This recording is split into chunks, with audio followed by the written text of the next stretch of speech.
1065? It's time now for Front Page Jacksonville, a show that delves into the issues that affect you. We believe in transparency and providing only the facts. And now, here's Octavius Davis.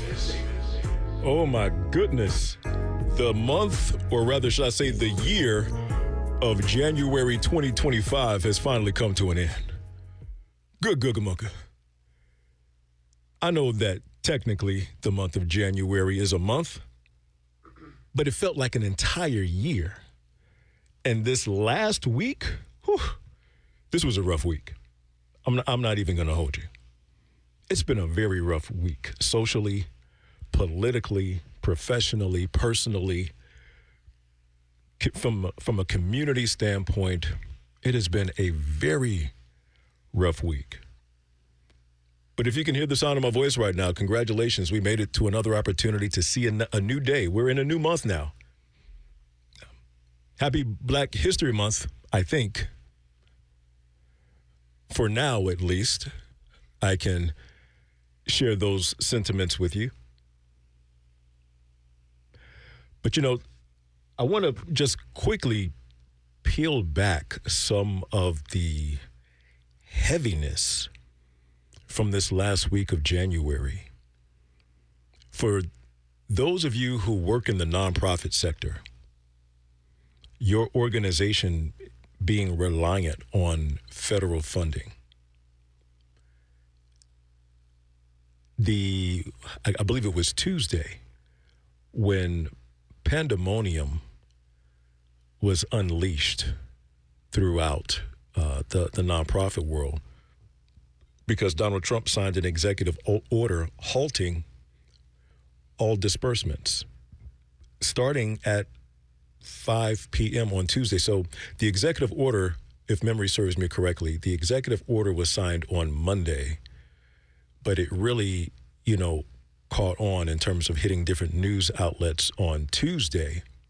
And then by 5 p.m. on Tuesday, all federal funding was supposed to be halted in an effort to ensure federal funds were not fueling or supporting organizations who were using those federal funds for DEI programming, what they call woke programming, LGBTQ plus programming, and the like. I sat in a meeting on Wednesday morning with hundreds of nonprofit organizations from around the country, each sharing our plight and concerns if that executive order were to hold up.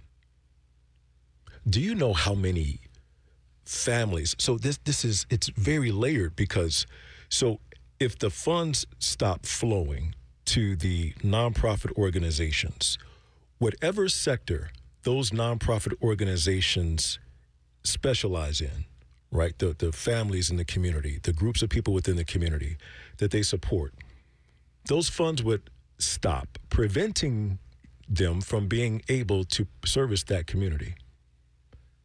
But then on top of that, you have the individuals who actually work at the nonprofit organization, the families that are already attached by an employee. So it was pandemonium, to say the least, in the nonprofit world this past week. Thankfully, the Supreme Court stepped in and pushed back. Thankfully, the executive order was suspended. But there are still things that are happening and going on. Because if it wasn't this past week, it was the latter part of the previous week where he pretty much said, hey, all employees that are falling up under some sort of DEI umbrella, all federal employees that are falling up under this DEI umbrella, we're going to suspend your position for right now.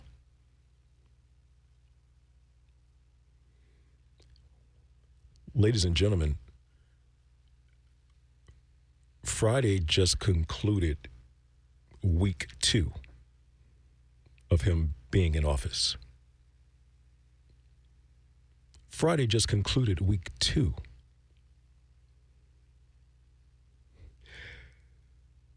But we'll circle back to the DEI conversation a little bit later in the show because it's even impacting things locally. But we'll get to that momentarily.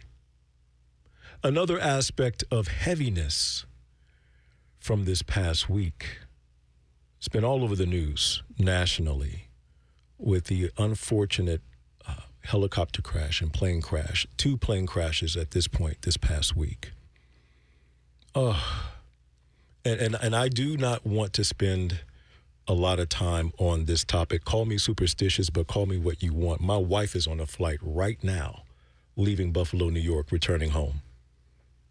So, what I will say is for all of the families who have been impacted by those tragedies, please continue sending up prayers and offering support to those families, and also praying for those who are still having to take to the friendly skies for safe travels. I was definitely Shaka McKeon this morning on my way into the station, just praying over my wife and her travels, that everything will go without any issues, incidents, or accidents. And then locally, I do my show prep a couple of hours before the show starts because I want to try to ensure once coming on the show, we're talking about topics as fresh as possible, right? A whole lot can happen on a Saturday night. So when I have the opportunity to come in here on a Sunday morning, I want to be able to make sure, we're touching on some of the stuff that happened in the previous week, but at the same time, here's something that's hot and fresh out the kitchen. And so as I'm navigating these stories,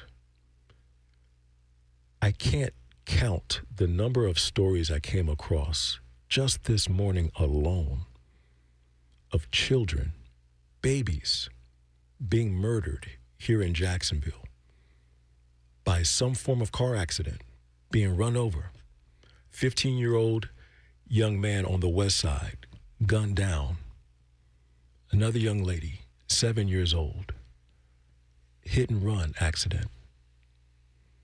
8-month-old baby run over in the street. I mean, just so much hurt, so much pain right now in our city because there are children who their parents will not be able to see again. So please keep those families in your thoughts, in your prayers as well. And if you're listening and those young people are a part of your family, please may your heart be comforted in knowing that we have you in our thoughts and prayers and have you in mind. And I'm going to let you know right now, the voice just ain't voicing today. I'm not the $1 million voice today. I'm the dollar voice today. Like I said, it's been a very rough week. It has been a very rough week, but the show must go on. And I thank you so much for joining me here on Front Page Jacksonville. There's a few different topics that we're going to talk on throughout the day as well as during the second hour. We're going to have some guests that you'll be able to hear from as well. Of course, as always, you, in my humble opinion, you are the star of the show. You are the ultimate guest. You are the ultimate celebrity. Again, in my humble opinion. But feel free to feel a little diva-ish about it if you like. So your thoughts and comments are always welcome here on Front Page Jacksonville at 833-758-1065. That's 833-758-1065. So let's lift the mood a little bit. All right. Now, I love programs centered around literacy and reading. I love it. So when Mayor Donna Deegan launched her River City Readers program, I was actually at the event at the Jacksonville Public Library last January when she rolled everything out. For those of you who are faithful listeners, you know that I run a nonprofit organization with a after-school program that promotes literacy as well. And so at that event last year, Mayor Deegan was pretty much rolling out her vision for how literacy can be improved here in the city of Jacksonville, but not just by the students, but with involvement from the parents as well. And so with that, there was like a reading challenge that the mayor rolled out to all of the youth in Duval County. And she did so through an app known as Beanstack. Essentially, this app, Beanstack, the students are able to go in and the app will track their reading. The goal was to be able to get a certain amount of hours throughout an entire year in an effort to, encourage reading and literacy and so forth. Well, that year has culminated. And in this past year, the challenge was met by the students of Duval County Public Schools. Kudos to the students of Duval County Public Schools who participated in the River City Readers program. Because the city says that hundreds of students and adults participated in the challenge, and they logged more than 3 million minutes total. Whew. More than 3 million minutes were logged through the Beanstack app. I'm thinking Beanstalk, Jack and the Beanstalk. Jack, I'm thinking about you and your Beanstalk, my guy. Talking to my producer, Jack, here in the studio with me this morning. More than 3 million minutes logged. Do you know how much dedication that takes? How much focus, collaborative focus to pull that off? So it was indeed a challenge. And so with that, it came along with winners. The top readers were honored on Monday at a ceremony at City Hall. They were given a new iPad, tickets to the Jacksonville Icemen's game, plus books from Mayor Deegan's new River City Readers bookmobile. Oh, I got to see the bookmobile. I haven't seen the bookmobile yet, but I'm looking forward to seeing the bookmobile. And it's important to note, I don't recall if it was this story or a different story that I read. The bookmobile has not been funded by city dollars. The bookmobile has been funded through private funds that the mayor was able to secure for the bookmobile.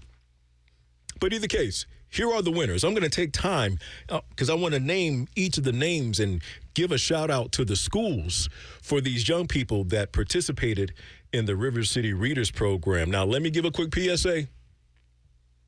If I mess up the pronunciation of your name, please charge it to my mind and not my heart.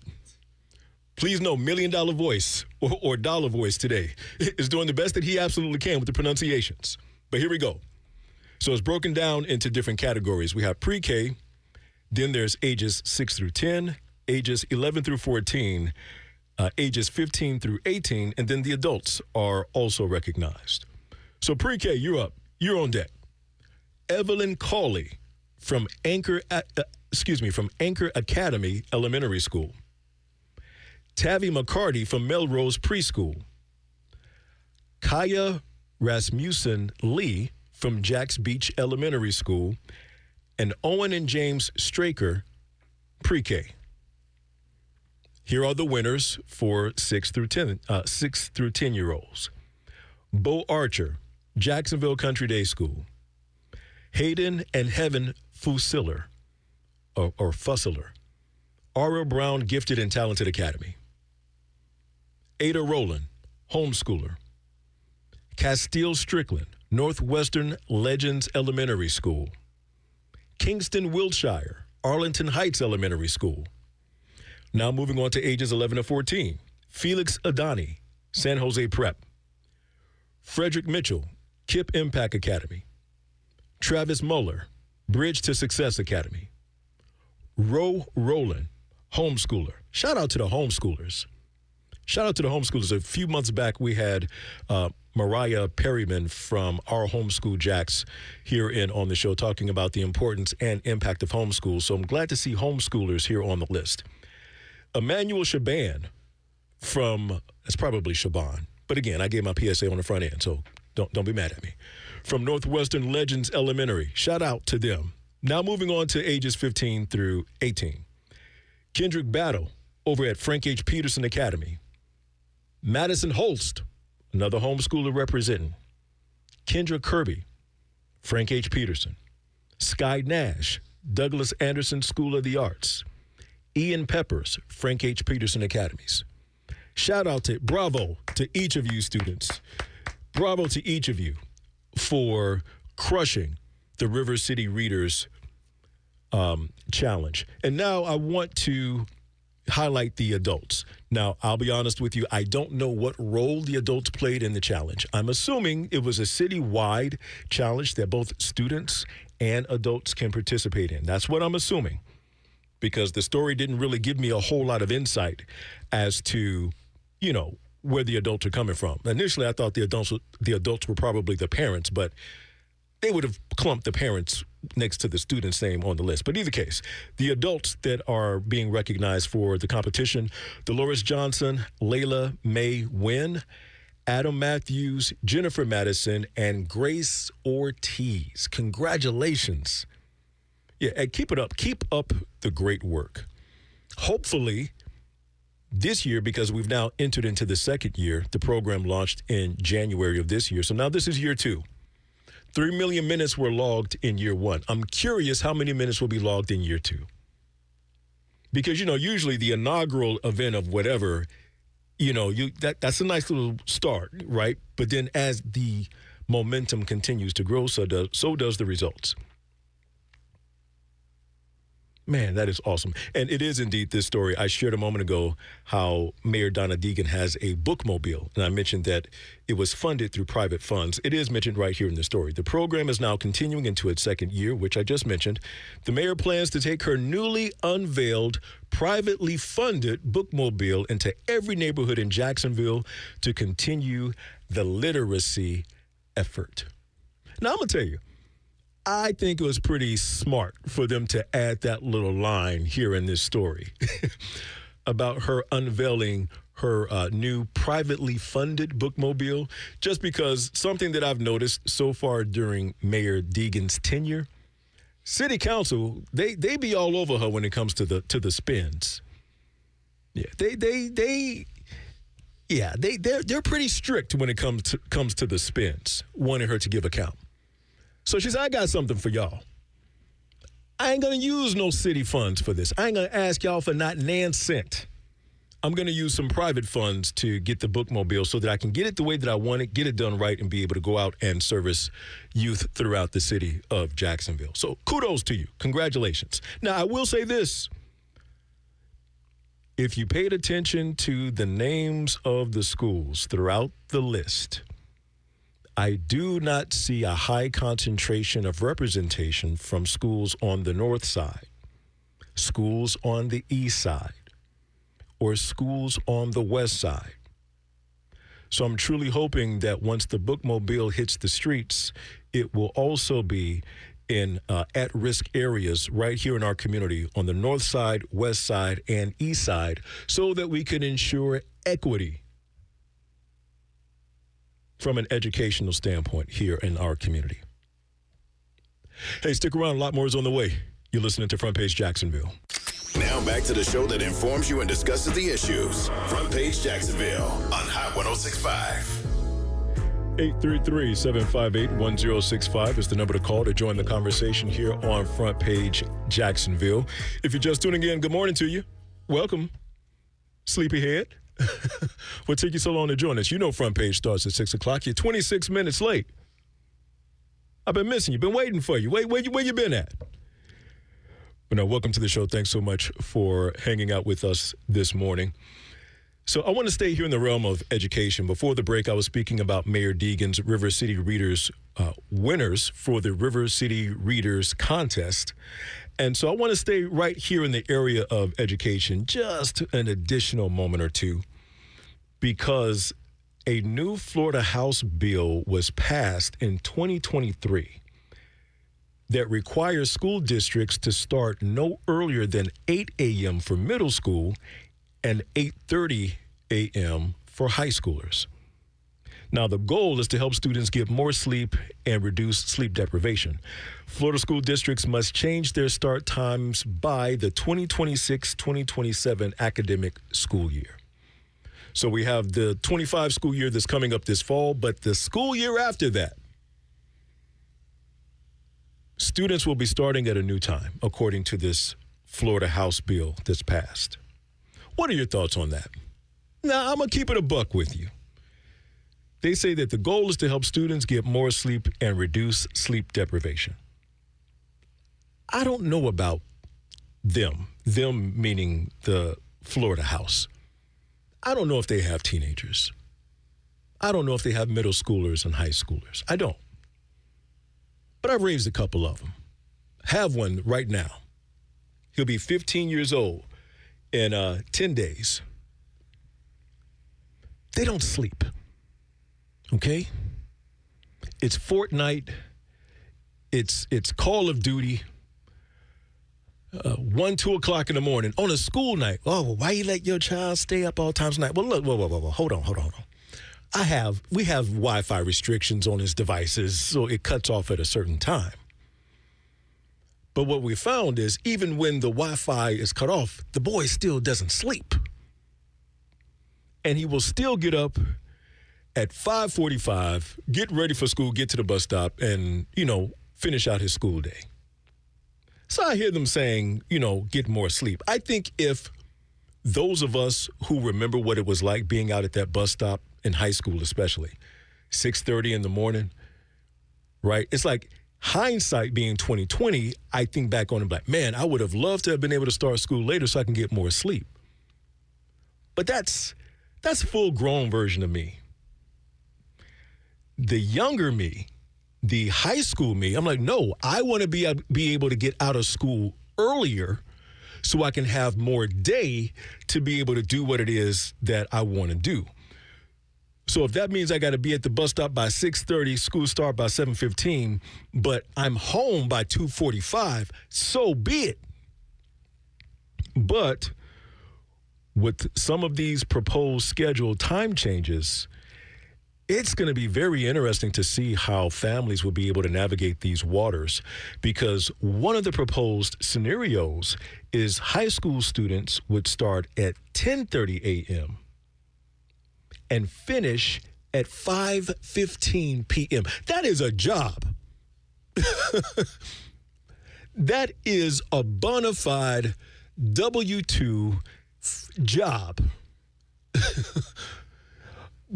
Go ahead and get them, babies, some health insurance benefits. Go ahead and get OSHA to come through and put up a couple of signs throughout the high school. That's a job. And then not to mention the inconvenience for the parents who have an actual job that they have to work, and more often than not won't get off work until after 5 o'clock. So how does that impact after-school activities, extracurricular activities, practice, tutoring, family time? I don't like it. But what's your thoughts? 833-758-1065. That's 833-758-1065. And so with this, and I actually saw this story on the news, so I knew to scout for it this morning. There were like 4 different grids that I saw for, I think, respective counties in our area, Duval, Clay, St. John, and so forth. with just a variation of different start and stop times for school for the different grade levels. So this wouldn't just impact middle school and high school. I referenced some of the proposed times a moment ago, but that was specifically for middle school and high school. Elementary is also included in this equation. What are your thoughts? 833-758-1065. So here it is. It's Black History Month. Let me tell you something. Even if the federal government chooses to strike Black History Month and every other social awareness month off every calendar that has ever existed, that does not take away from the fact that we are Black. And let me be more technical. We're African American. I can get even more technical because someone may say, okay, well, we're foundational Black Africans. Okay, or they may want to say, well, we're American Africans. Whatever variation you want to use. It doesn't have to stop us from celebrating us. It doesn't have to stop us from recognizing us. And here's the other thing. Nobody said that we can only do that in the month of February. Black 365. Okay? Now, here's what I want to know, especially for schools that still have Black history programs and things of that nature. I remember back in the day, during the month of February, one of those assignments, and it's usually the history teacher, right? Usually the history teacher would give students an assignment, and if memory serves me correctly, I think this is like elementary and middle school when they would give these projects. You had to identify one African American figure who made a significant change for, in history. They did something to improve the lives of others, so on and so forth. And I know that the instruction is usually, African American, but I'm curious about something. And if there's a teacher listening right now, if you have experienced this, I would love to hear that story. I wonder, has there been a student who has done their Black History Month paper on Jesus? I'm curious. Because, now that history has run its course and there's ways that we can identify, different regions and this, that, and the third, and then not to mention the biblical description of the characteristics that is mentioned of Jesus, he was a Black man. Has there been a student to say, class for Black History Month today, I want to talk to you about Jesus? Yeshua. Yeshua was a Black man. They probably wouldn't even accept that student's assignment. They would probably try to clump it and say that they're trying to propagate religious propaganda.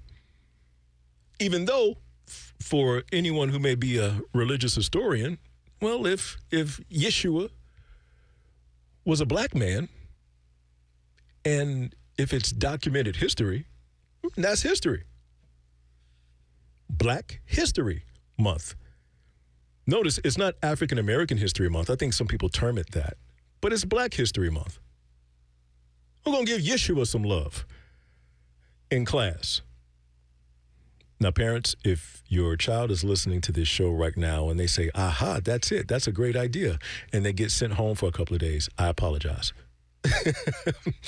I apologize for my influence on that. But I'm just curious. I like to ask these types of questions. So I may as well go ahead and segue into it a little bit further with the federal DEI bans that took effect this past week. Because even right here in our own area, there was a Black History program that was planned, I think, for the week after next. Councilman Rockman Johnson was slated to be the speaker at one of the military bases.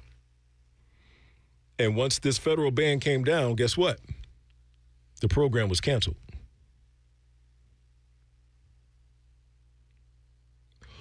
What is happening in our country right now? And that's one of the things that really bugs me about politics. Now, I've said before, I'm no political guy. I don't know politics like that. I don't.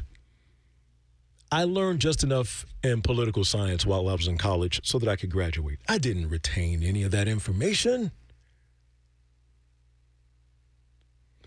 But I have a brain, and I can think logically, I can think rationally.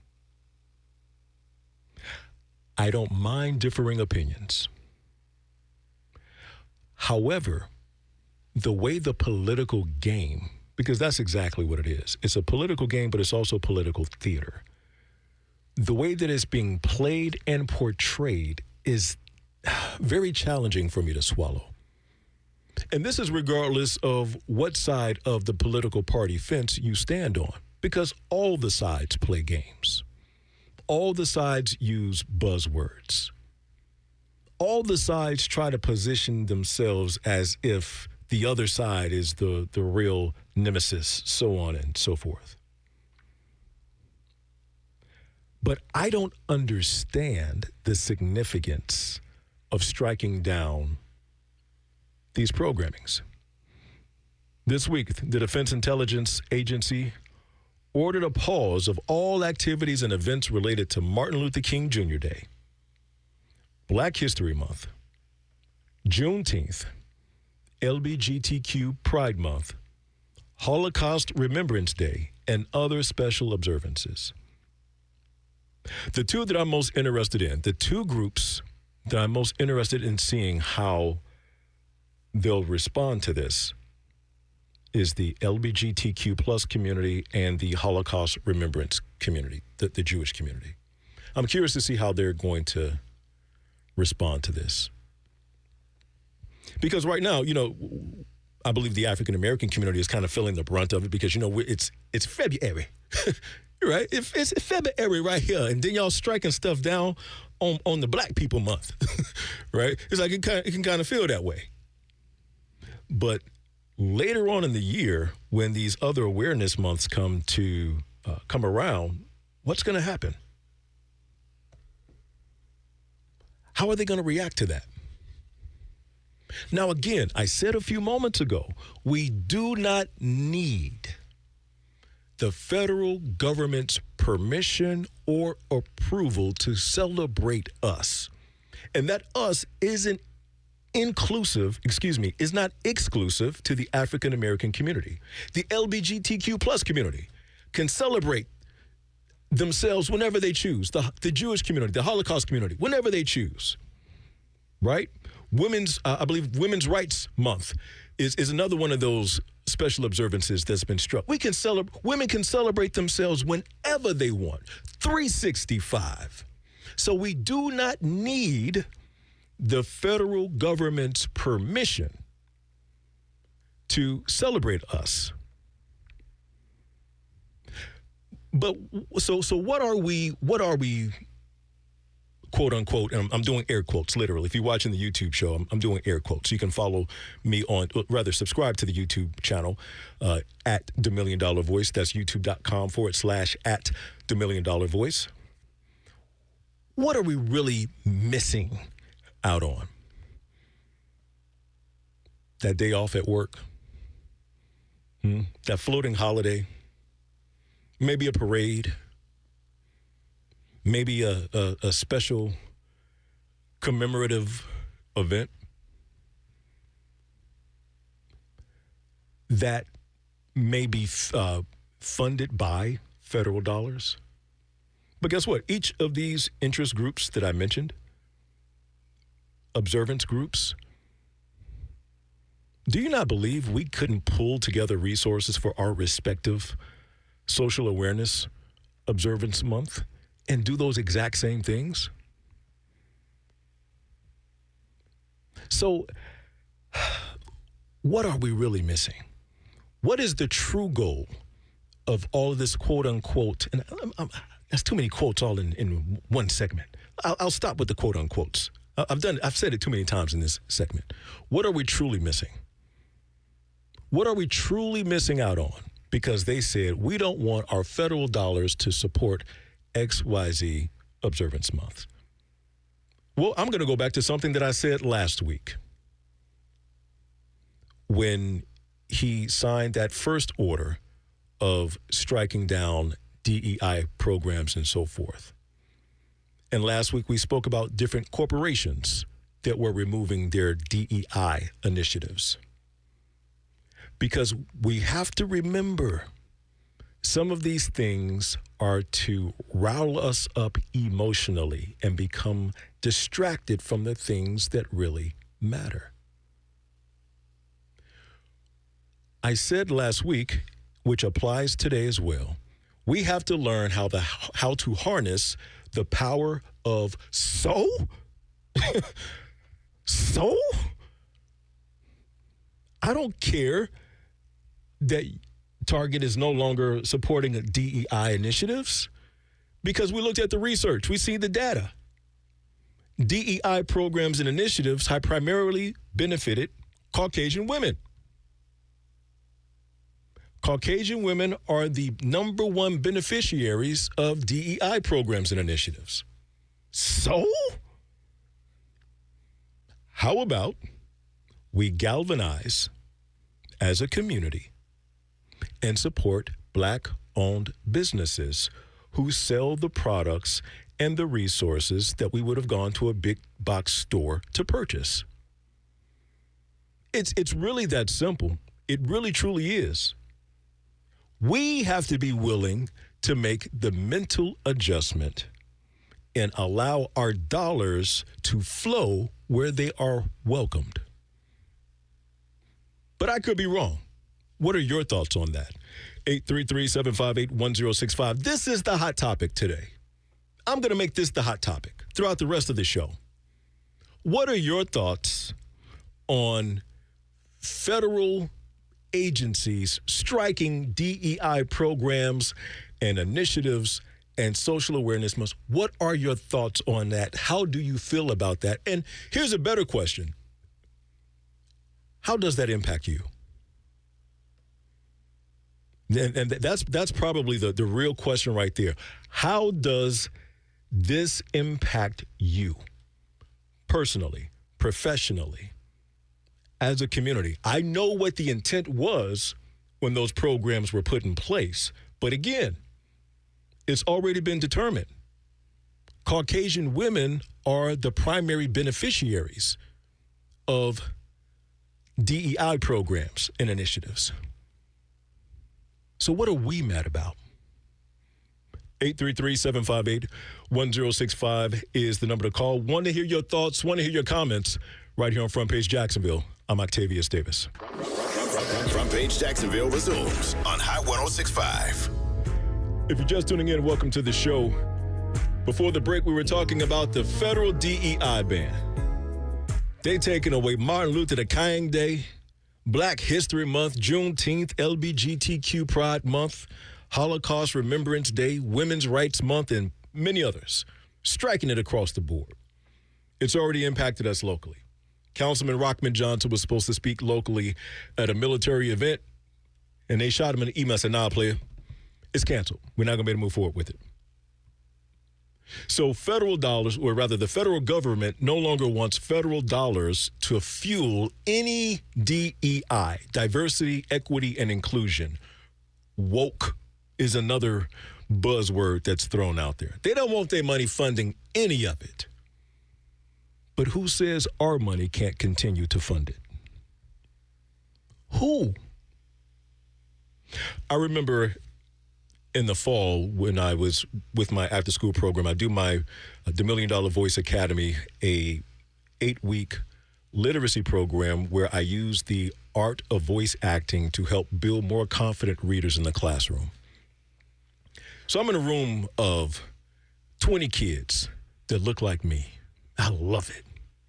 Challenging them to view reading in a very different way.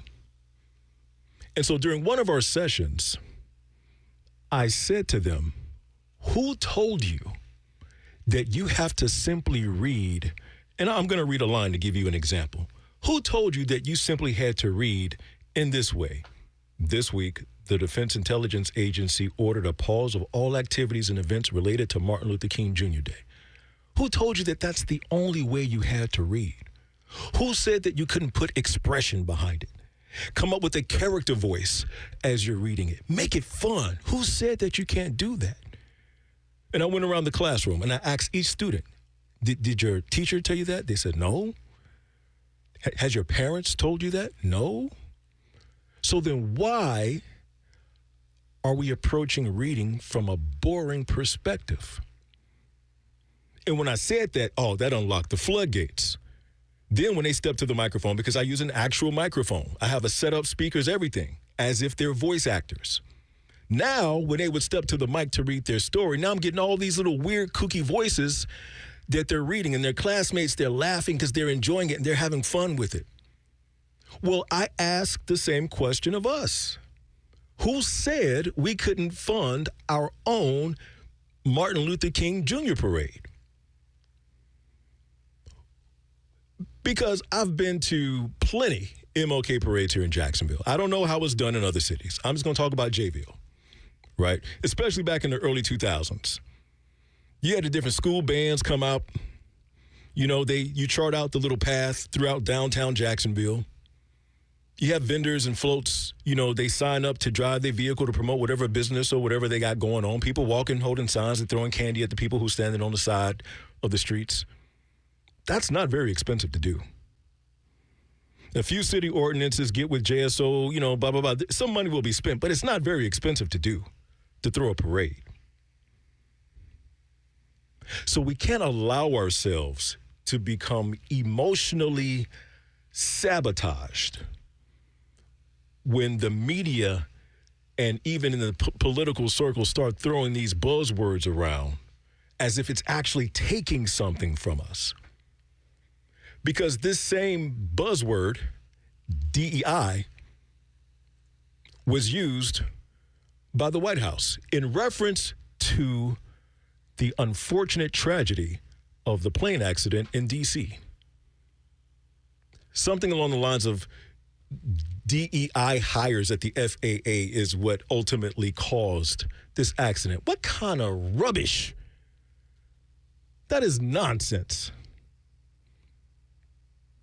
Because the pilot of the helicopter was Caucasian. The pilot of the plane was Caucasian. The individuals in the control tower, if memory serves me correctly from some of the stuff that I read, were Caucasian. And I'll state this on the front end. I haven't done a deep dive into the research, but based on what I have seen so far, they've been Caucasian men.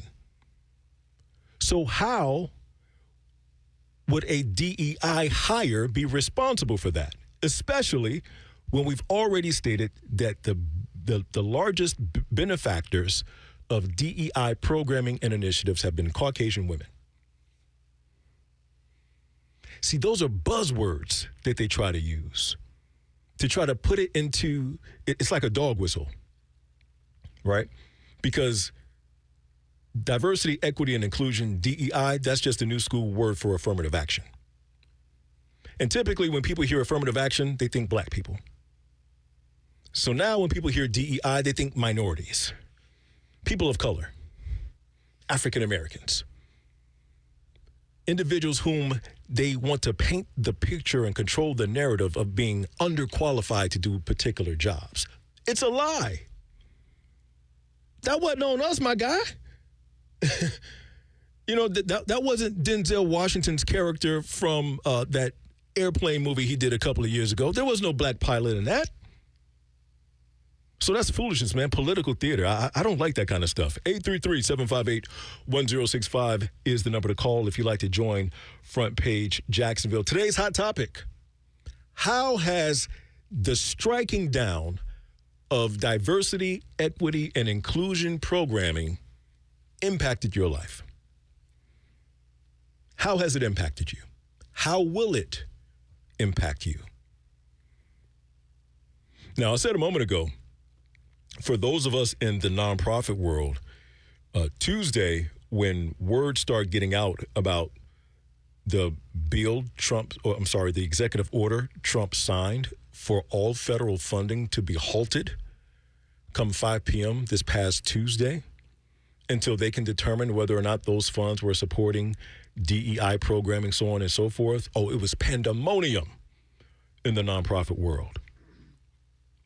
I was on a call on Wednesday with 100+ nonprofit agencies from around the country, because had they halted those disbursements, not only would our agencies be inept with servicing the communities that we provide for,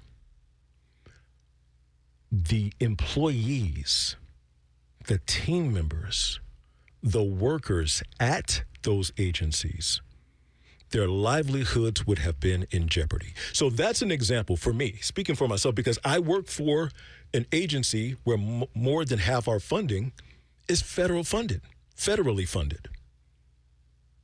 And so if they had turned off the faucet,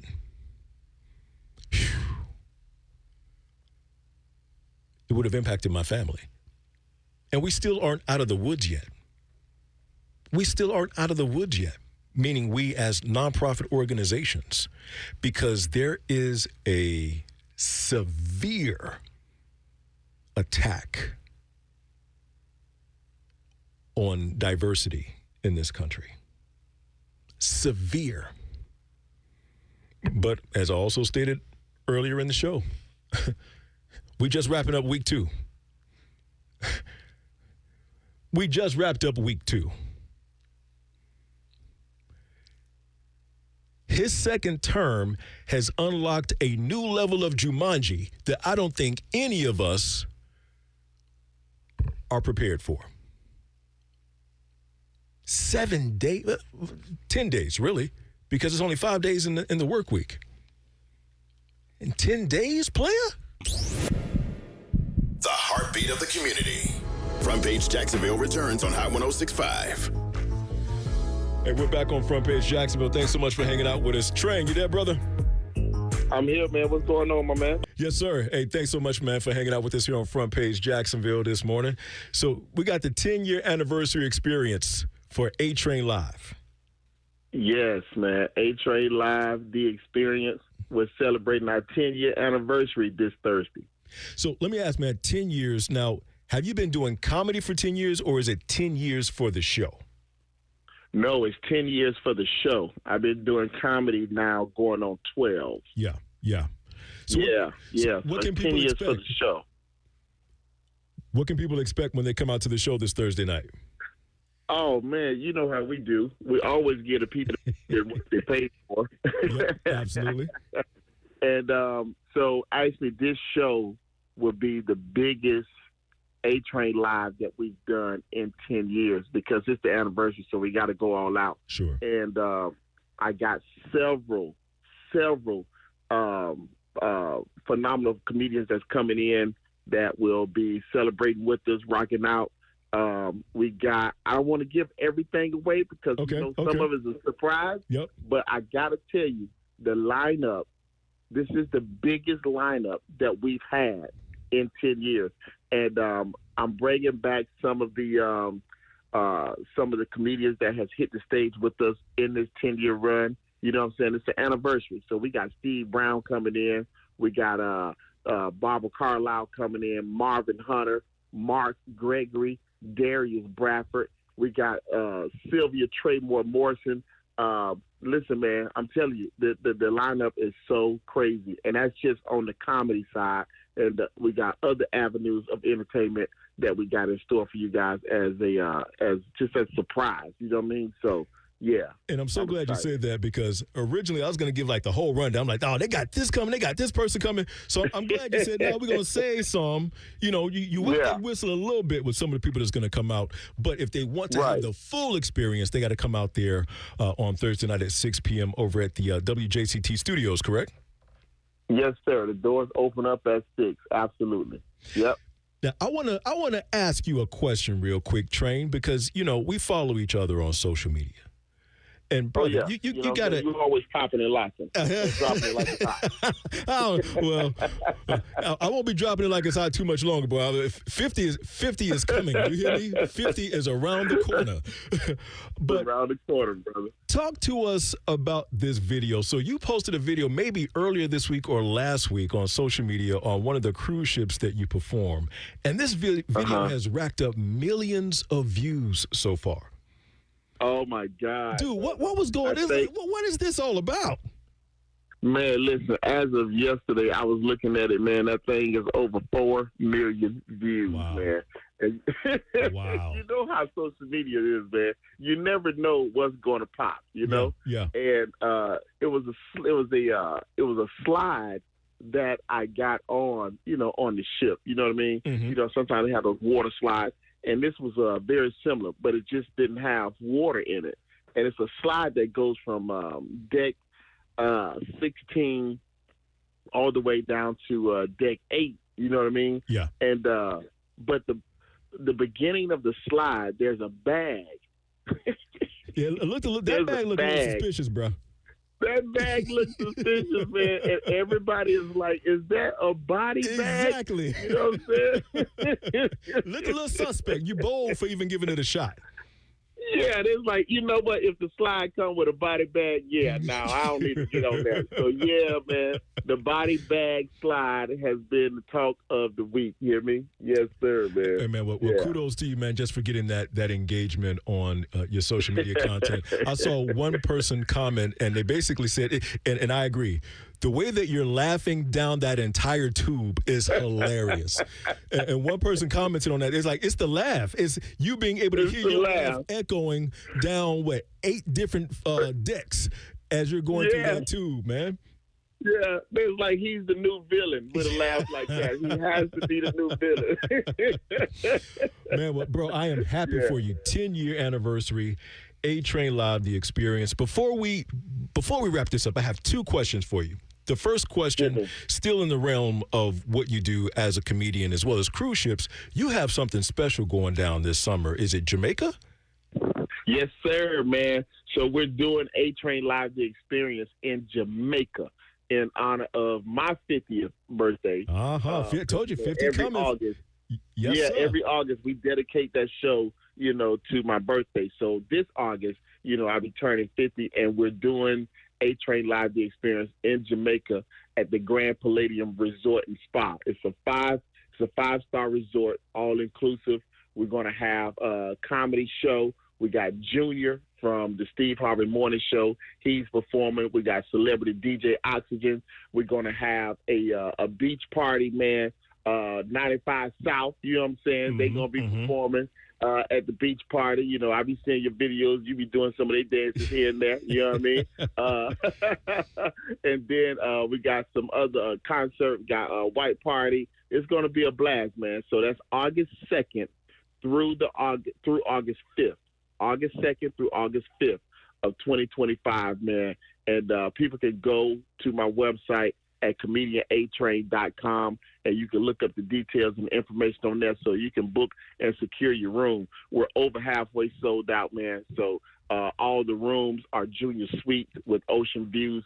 So, yeah, man, we getting ready to have a time. That's A-Train Live, the experience. Jamaica. It's not a cruise. I was about to ask if it was a cruise or a flight. Everything people see me do, they immediately think, oh, it's a cruise. No. Yeah. We're going to be flying into Jamaica. It's a destination event. You know what I mean? Yep. So go ahead and go to my website, look up that information so you can secure your room. Man, that's absolutely outstanding, brother. The brother's going international. He's expanding across the globe, making people laugh. And then one last question for you, man, before we wrap up. I know that D.L. Hughley has made a tremendous impact on you throughout your comedic career. And absolutely. He's heavily involved in many of the things that are happening in today's time socially. So what are some of your thoughts just with the DEI dismantling that's taking place from this administration? Speaking of DL, man, one of the things that, has been his pivot foot, just in my life, you know what I'm saying, and in conversations, behind the stage and off in the green room, he's always expressing the importance of humanity and having an approach that includes humanity. You know what I mean? No matter your color, your creed, or your disposition. And so from that perspective alone, man, everything else, if you notice, it just follows suit because what he's really anchored in is humanity. And I've adopted that as well, man. You know what I'm saying? Not saying that I didn't have it before, sure, but we see eye to eye in that aspect. And it's not just in comedy that we really vibe and link together. A lot of times we have the same, ideologies, you know what I'm saying, and disposition toward, life. And if you understand, people from the standpoint of, that's your brother, that's your sister, just another individual, you know what I'm saying, it keeps you at a place of not doing them harm. Absolutely. Because one of the things that, and I shared this video several times on my social media where he and I was talking, and he was talking about, the only reason you can do a person harm or slight them in some kind of way, is because first you must downsize them in your mind or in your perspective, because it makes it easier for you to mistreat someone or take advantage of someone if you see them as less than. Yeah. You know what I mean? Yeah. And that whole powerful. DEI thing, that's going on right now in our nation, it stems from a perspective where certain political figures, they view minorities, as less than. And so therefore, it's easy for them to do some of the things that they're doing because of the perspective that they've created within themselves concerning others. So, yeah, man. Hey, man, great words. I absolutely love that approach that you shared from DL. That's definitely thought-provoking and even something for me to chew on beyond today's show, man. But thank you so much for hanging out with us today on Front Page Jacksonville. It's A-Train Live, the Experience 10-year anniversary celebration happening this Thursday, February 6th, 6 p.m. at the WJCT studios. Train, where can they get those tickets at, man? They can go to my website at www.comedianatrain.com. There you have it. Go ahead and get you those tickets. Get out there and get your little laugh in. Now, I know it's a Thursday night train. They're like, oh, it's Thursday. I got work on Friday. We know it's a Thursday night. Listen. And, Thursday night, that's when when we started doing A-Train Live, the Experience, we started doing it on a Thursday night at the Comedy Club because that's the night that the club, stopped doing some of their shows. And it's like, hey, we'll give you this night if you want it. You know what I'm saying? And then we're like, yeah, we took it. And then we turned it into A-Train Live, A-Train Live, the Experience. At that time, it used to be called A-Train, Comedian A-Train and Friends, you know what I'm saying? But that Thursday night, that's when we started. So to have our 10-year anniversary on a Thursday night is, just kind of, very nostalgic, you know what I'm saying? So it's going to be real cool. And it frees people up from bogging down their weekend, the Friday or Saturday or whatever, you know what I'm saying? There you go, yeah. Yeah, man. They get a little cheat reprieve before the end of the week. I like it. Hey, it was A-Train Live, the Experience, brother. Thank you so much for hanging out with us on Front Page Jacksonville. The heartbeat of the community. Front Page Jacksonville returns on Hot 106.5. So earlier in the show, we were talking about all of the DEI dismantling that's happening on a federal level and how the federal government no longer wants federal funding to support programs that promote Black History Month, Women's Rights Month, so on and so forth. And I said in that segment that we have to learn how to harness the power of by galvanizing our own funds and put together our own event. Nobody said that we have to use federal funds to put on events to support us and promote us and celebrate us. No one said we had to wait until February before we showed melanated love. Well, joining me in the studio right now is a brother who's doing that very thing. I'm talking about Michael Cobb, Jazz in James Weldon Park, or rather Jazz in the Courtyard, right? And it's happening Correct. at the James Weldon Johnson Park. Michael, man, welcome to Front Page Jacksonville. Hey, Octavius, man, thanks for having me, and I appreciate what all you do in the community. Absolutely. My pleasure, brother. My pleasure. So talk to us, man. So in a world where Black history programming is being erased, here it is. You're bringing something right here in Jacksonville that people can enjoy. Tell us about Jazz in the Courtyard. How did it come about?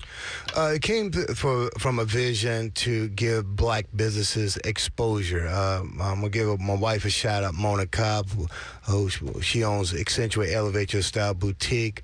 And I'm saying, how can we bring exposure to other Black businesses here on the First Coast? So we had a boutique in the mall, and I told my wife, hey, why don't we do a mixer here? So a lot of that birthed out of that boutique, and then it launched out to doing more vibrant events like this here, Jazz in the Courtyard, which is going to take place next Saturday, February 8th at James Weldon Johnson Park. And we got a great lineup, and everything is focusing on supporting Black-owned businesses here on the First Coast. Oh, man, I absolutely love it. And this isn't the first time that you've done an event. I know a few years back you were doing something over at the Schultz Center as well. So what can people expect when they come out to Jazz in the Courtyard? We got live jazz, we got neo soul type music, we got gospel, we got Motown. It's almost like back in the day, I know you could do a little pop a lot. See, the guest before you was also talking about me dancing. The listening audience is going to think I'm the next coming of Michael Jackson. Man, this guy's awesome. This guy's awesome. So it's almost like back in the day, bringing Soul Train in front of you. Yeah. Bringing Soul Train in front of, and then what Don Cornelius did, he put Black commercials. And a lot of people don't know this story of Don Cornelius. How Don Cornelius got started, he's looking for a corporate sponsor, and he's in Chicago. And guess who he gets to be a corporate sponsor? Sears. Sears created the record player, and they needed an audience to buy the record player. And Don Cornelius said, look, I got the best captive audience. And that's helped Don Cornelius take it to the next platform. So similar to this event here, we got sponsors, we got vendors that's going to help bring this event together. Like you talked about federal dollars. Yeah. This event is privately funded by local vendors and people of that nature.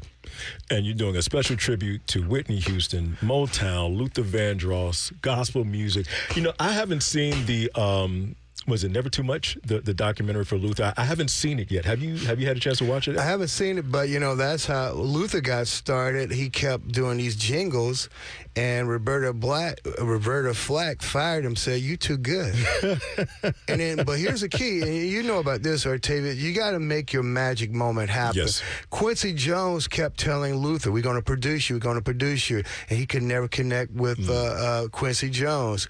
And guess what Roberta Flack said? "You so good. You too good. You need to step out on your own," and then the rest, as we say, is history. Indeed. It's about magic moments. Why James Weldon Johnson Park for this event? Well, because it's in the heart of the community, downtown Jacksonville, and of course, James Weldon Johnson Park, with the rich history that these two brothers bring here in Jacksonville. Yeah. Talking about James Weldon and Rosamond Johnson, the writers of the National Negro Anthem, Lift Every Voice and Sing. And, of course, James Weldon Johnson Park and Lift Every Voice and Sing Park right in downtown Jacksonville. So this is a free event. Free event, open to the public. We're going to kick off 11:30 a.m., and we're going to close it out at 6 o'clock. My wife, Mona Cobb, is going to do a fashion show to preview fashion from L.A., Paris, and New York. So we got fashion, vendor exhibit, food trucks. If you blink one time, you're going to miss something. Well, there you have it. It is Jazz in the Courtyard happening on February 8th. That's this upcoming Saturday, ladies and gentlemen. All right. It's a lot of Black history programming coming your way this month, but Jazz in the Courtyard is one that you want to be certain that you're a part of. Now, the event is free. If somebody's hearing this right now, they say, oh, man, I didn't know this was happening. How can I be a vendor? How can I perform? Is it too late for them to jump on board? Thank you, Octavius. You can go mcobb1198 at comcast.net. You can go on my email address, or you can give me a call at 904-625-7937, 904-625-7937, and go to mcobb1198 comcast.net. You can go to Eventbrite to register if you want to attend. But once again, the event is free. Bring your lounge chair, relax, and listen to some great, great music. The lineup is going to kick off with Todd Goodman, very awesome gospel vocalist. We got Sherry and Friends. We got David Smooth, saxophone sounds of David Sylvester. We got Joe Watts, graduate of FAMU, graduate of Ribault Senior High, class of 81. Going to kick out some nice Motown.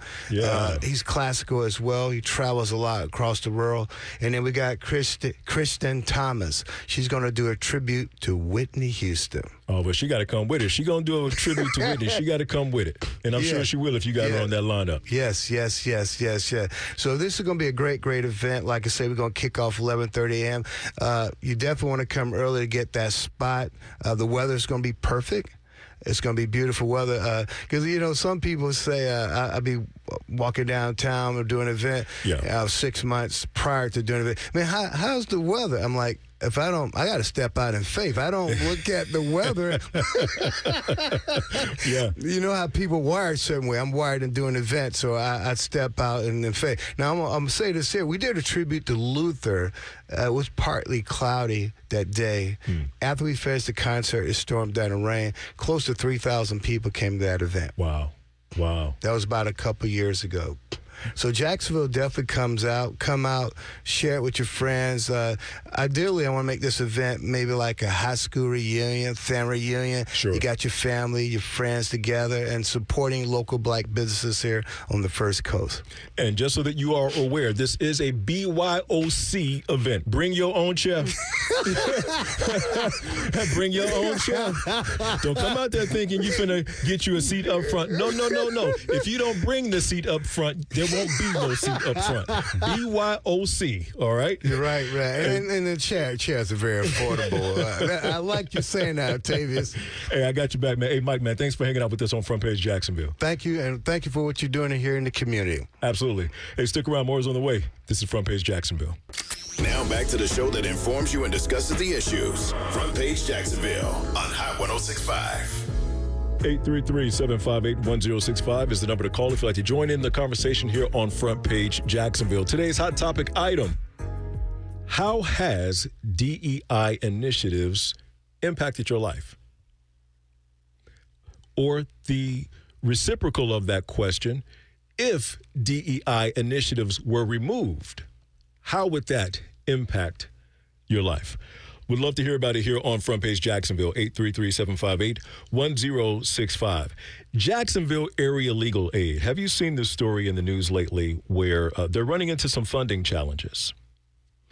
And so if you're not familiar with Jacksonville Legal Aid, it's an organization that provides legal aid free of cost, free to low cost, to help families who can't afford a traditional lawyer. Well, the Jacksonville Area Legal Aid is running into a little bit of a challenge because there are some funding structures that have changed with how they're able to receive their money. So legal aid is funded by the interest earned on accounts attorneys use to hold clients' money. 2 years ago, the Florida Supreme Court compelled banks to pay higher, more competitive interest rates on those accounts. Well, by doing that, it increased the amount of money sent to legal aid across the state. But on this past Wednesday, the banks filed a bill to roll that back. So the banks are pushing back against what the Florida Supreme Court requested of them to pay higher interest rates on those accounts where the attorneys were putting clients' money. And the name of the account, it's a interest on trust accounts. Well, get this. Check this out. That one little tweak by the Supreme Court, that move with them requesting banks to pay a higher interest, the change was dramatic because between 2022 and 2024, funding went from just under $10 million a year for the entire state to almost $280 million a year. So that huge increase allowed legal aid to dramatically expand its services and help more people. But if the banks get their way and are able to repeal what the Florida Supreme Court put in place, Florida legal aid, and then also us here locally, Jacksonville area legal aid is going to lose a lot of funding, which will drastically impact staff, will impact the families in the community that legal aid serves, and a ripple effect across the state. So I'll be watching this story to see how it all shakes out. 833-758-1065 is the number to call if you'd like to join the conversation here on Front Page Jacksonville. I want to take a quick moment just to kind of recap, because today it's been a hot and heavy day. We've had a chance to touch many different topics. Of course, prior to the break, we had Michael Cobb coming in talking to us about jazz in the James Weldon Johnson Park that's happening this upcoming Saturday. Starts at 11:30. It's a free event, but you do have to bring your own chair. All right, if you've never been to James Weldon Johnson Park, you try to sit down on that concrete sidewalk if you want to, listening to a jazz show. You might stand up with a hemorrhoid or two. So be certain that you take your own chair with you when you go out to that event. But then also this upcoming Thursday, we have A-Train Live, the Experience 10-year anniversary. We had comedian A-Train join us on phone, talking to us about the event that's going down this Thursday night, starting at 6 p.m. over at WJCT Studios. You don't want to miss it. Listen, if you enjoy comedy, and if you often go to the well-known comedy spot here in town, I ain't going to say their name because they don't spend no money with us, so I ain't going to give them no free promotion. You get what I'm saying? And so if you go to that spot to watch and hear some really good comedy, go to A-Train Live, the Experience. Go to A-Train Live, the Experience. It is truly an experience that, A, you will not forget, but B, you will find yourself wanting to come back for more. It is just that fantastic. We also talked about the federal ban on programming across the country. Primarily the ban on special awareness months, Black History Month, Martin Luther King Jr. Day, Women's Rights Month, so on and so forth. They're banning all of that. What does that ban mean? Well, the ban means any of those programs that were federally funded, they're discontinuing the funding of those programs, discontinuing the acknowledgement of those programs. But listen, you nor I need a program, a special month, and definitely not a federal agency acknowledging us for us to be able to acknowledge ourselves. We don't need that. It was nice to have. I think they call that an accoutrement. It was a nice accoutrement. But we don't have to have their permission to celebrate us. That's what Michael Cobb is doing. That jazz in the park, that's privately funded. That's privately funded. That's all him and his wife. We can do the same thing. We already do such things. Melanin Market. We do that. So again, we have to learn how to harness the power of soul. I'm going to do it anyway.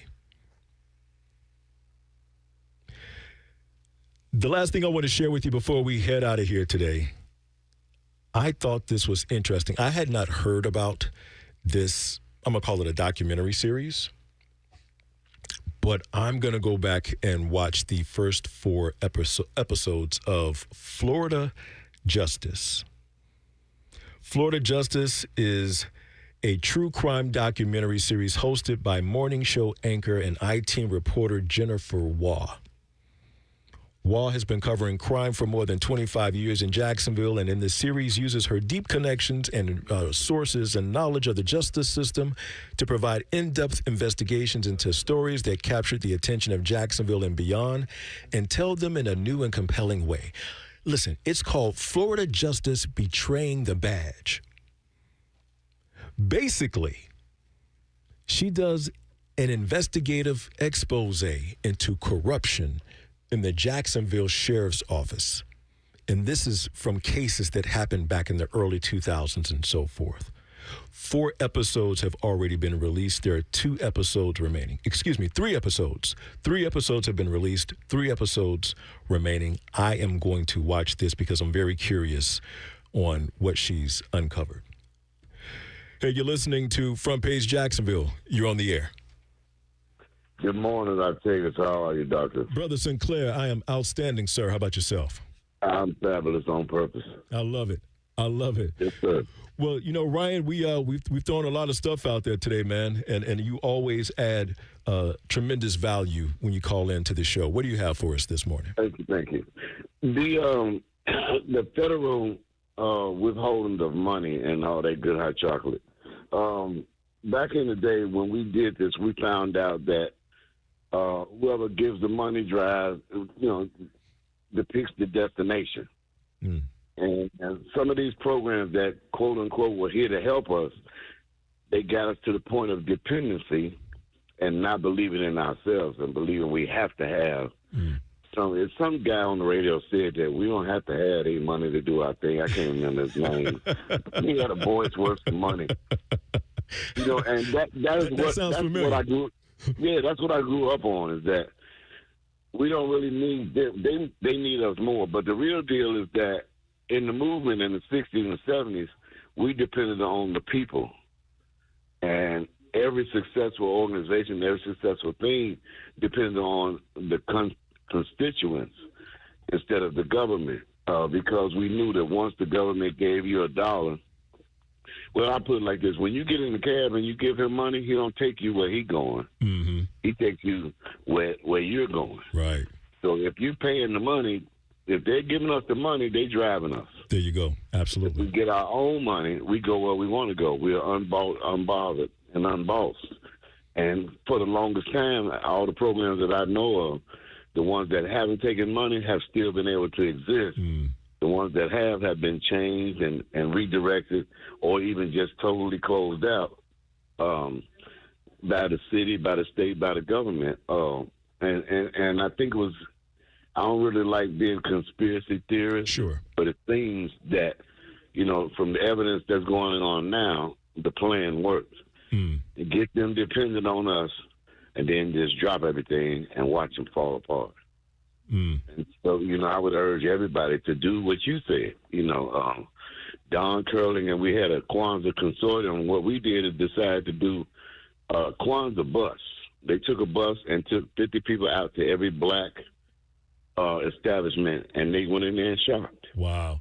Oh, that's we talking about dope. Probably doing that monthly. Now, when did you all do that? It just happened last Thursday. We have been continuing Kwanzaa for every week. We take a different principle. Mm-hmm. Mm-hmm. So, that week it was the shop, the cooperative economics. And so we all came together and got on the bus. That was a black bus company. They took us around to all the black businesses that came through the Ashanti Emporium and Boutique. They went through the black restaurants and ate. They went and shopped at black places. Yeah. On purpose, and like we need to continue doing that. And that's what we knew. That's what we knew in the 60s. All these big old corporations that loved us so much is because they heard we were coming to boycott, and they decided to do their thing and get right. And it was the power of people. It wasn't what the government told them to do. I like DEI, but it wasn't because of DEI. It was because our dollars spoke.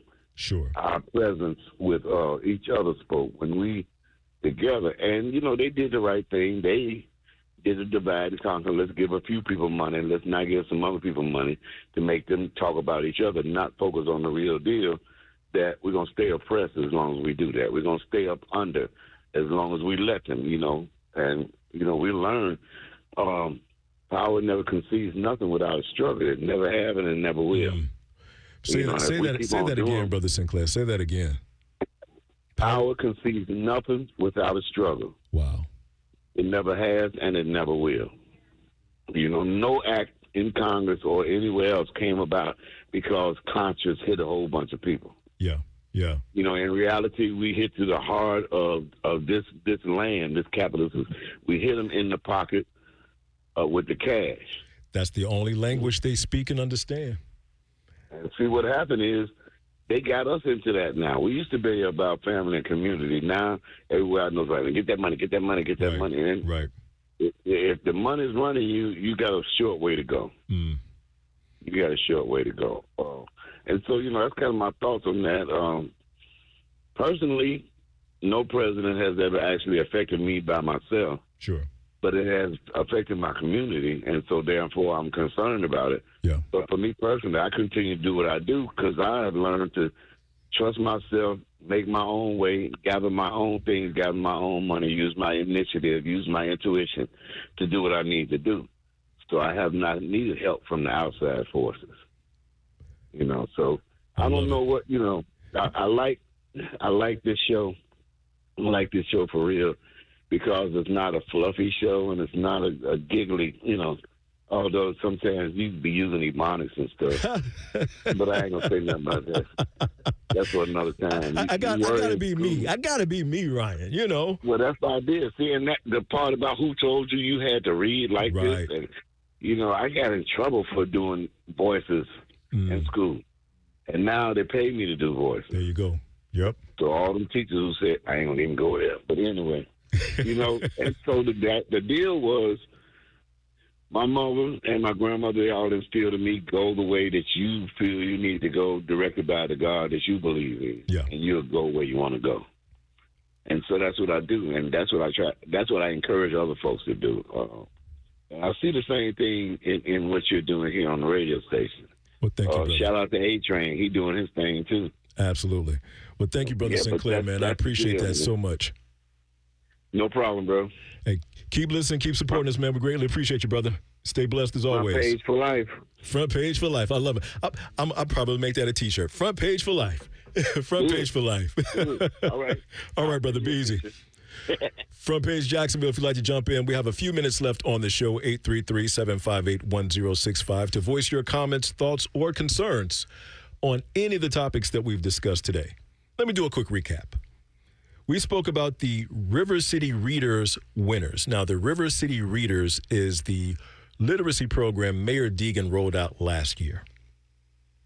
This is a competition where she was encouraging students and adults to access an app called Beanstack and read for at least just 20 minutes a day is what she was asking.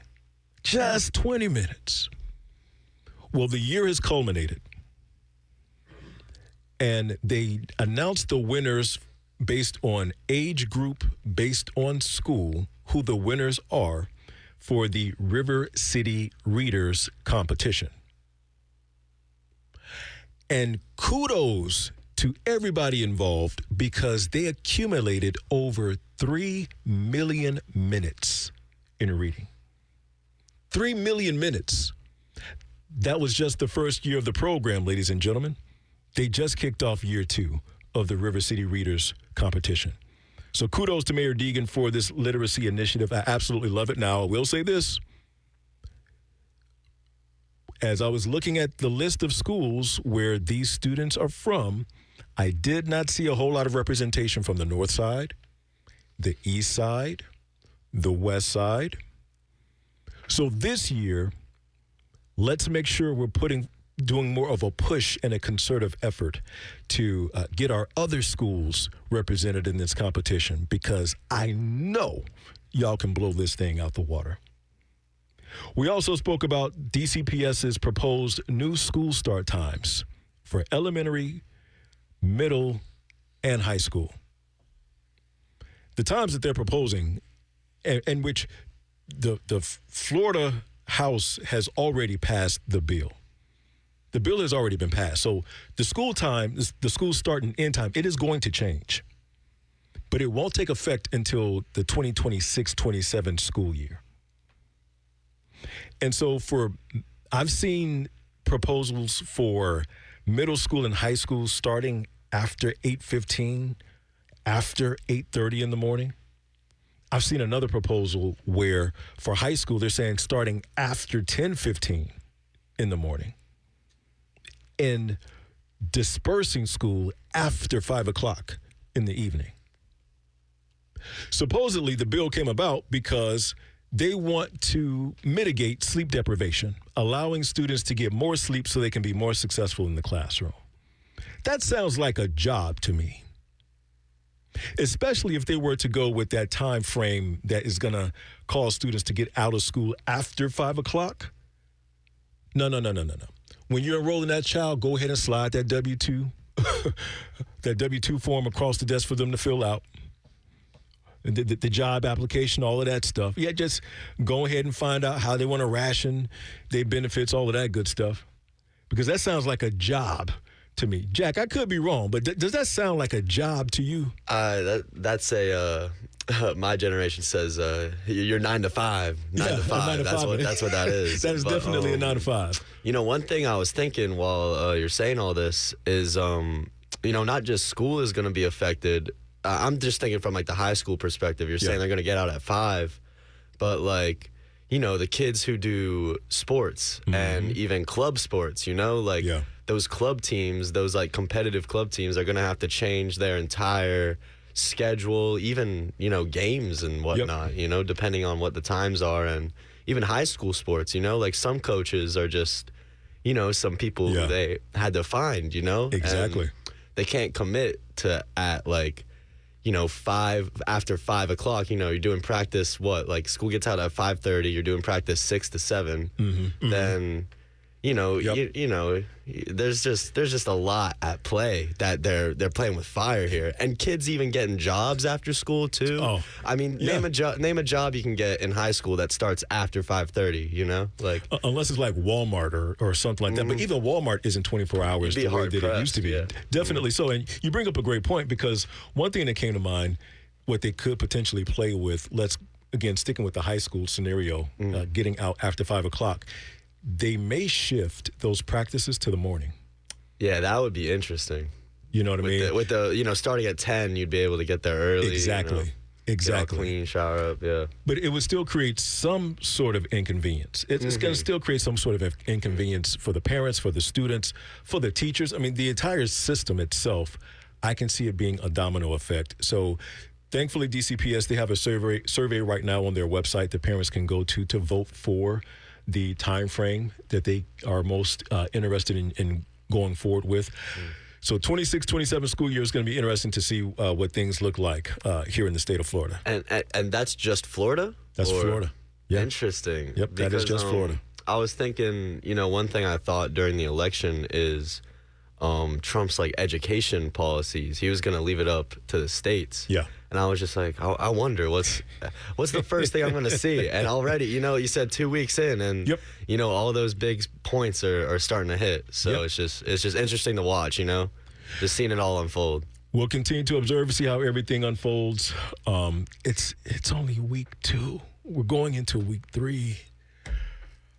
4 years. It's gonna be a long ride. But I said during the election campaign, buckle up. Buckle up. It's going to be a ride. So we'll see. We'll definitely see. We also spoke about the federal ban. The federal government has stricken all social awareness months, those programs, special observances that receive some sort of federal funding. It includes Martin Luther King Jr. Day, Black History Month, Juneteenth, LGBTQ Pride Month, Holocaust Remembrance Day, and other special observances. If the program received federal funds, they're shutting all of that down. They're shutting it down. And then, of course, I shared with you about Jacksonville Legal Aid. They're in a battle right now because their funding is being jeopardized. Not that all of their funding will be going away, but they stand to potentially lose a lot of funding that they've been receiving over the past 2.5 years because the Florida Supreme Court signed a bill for, and the bill might not be the word, but either case, the Florida Supreme Court pushed the banks that hold the accounts that attorneys put clients' money in. The Florida Supreme Court tasked those banks with paying higher interest rates on those accounts. By doing so, those accounts have been able to generate more money. By generating more money, Florida legal aid has been able to receive more funds to provide services for families throughout the community. So they've hired more people. They've helped more people. Well, banks are pushing back. They said, hold up, that's a whole lot of money. It's been over $280 million in 2 years. We need some of that back. So they're in a fight right now because they could potentially lose some of that funding. You've been listening to Front Page Jacksonville. Coming up next is Health Beat with Wanda P, so make sure that you stick around. Hey, it has been an honor. It has been a pleasure. I'm Octavius, the $1 Million Voice. Make sure you follow me on social media with that same handle, at the $1 Million Voice, and I'll catch you next time. Peace. Front Page Jacksonville, Sundays from 6 a.m. to 8 a.m. For show episodes, go to hot1065fm.com. We are Hot 1065.